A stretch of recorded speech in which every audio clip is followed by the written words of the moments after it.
د مؤمنانو د یو چا باره کې داسې شاهدي ورکړي چې دا نیک سړی دی نو هغه د الله په نیز نیک دی، او د چا باره کې چې دا شاهدي ورکړي ټوله چې دا بد سړی دی نو هم د دوی شاهدي الله قبلوي.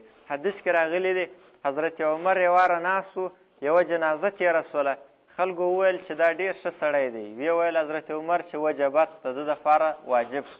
بیا بله تېره سوه، خلکو بد وویل، بیا خلکو ورته وویل، خلکو وویل چې دا ډېر بد سړی دی. حضرت عمر وویل چې وجبت واجب سو د ده دپاره. دا نورو ملګرو پوښتنه ځینې وکړله چې ما وجبت څه شي واجب سو؟ حضرت عمر رضی الله عنه ورته وفرمیل چې نبي علیه السلام فرمایلي وو ایما مسلم شهد له اربعة، چې د کوم مسلمان دپاره څلور مسلمانان شاهدي ورکړي چې دا نیک سړی و نو وجبت له الجنه، د هغه سړي دپاره جنت واجب سو.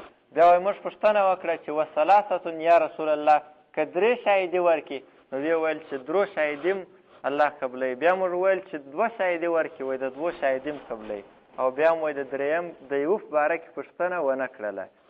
نو مطلب دا چې د دغه مسلمانانو شاهدي الله قبلوي. خو دا شاهدي د دې مړه په باره کې شاهدي د نیکوالي دا نه ده چې هسې خلک په خوله وایي چې دا ښه سړی و، بلکې د زړه د اخلاصه ده چې غیر اختیاري چې د مسلمانانو څه دا ویل کېږي چې دا ښه سړی و، دغه شاهدي معتبره ده. هسې که بد سړی و او هسې په خوله وایي چې دا ډېر ښه سړی و نو دا شاهدي نه ده معتبره، دا خو درواغ دی. بیا نبي علیه السلام وفرمیل انتم شهداء الله فی الارض، تاسې د الله شاهدان یاست په مځکه کې، ستاسې شاهدي الله قبلوي. شهدا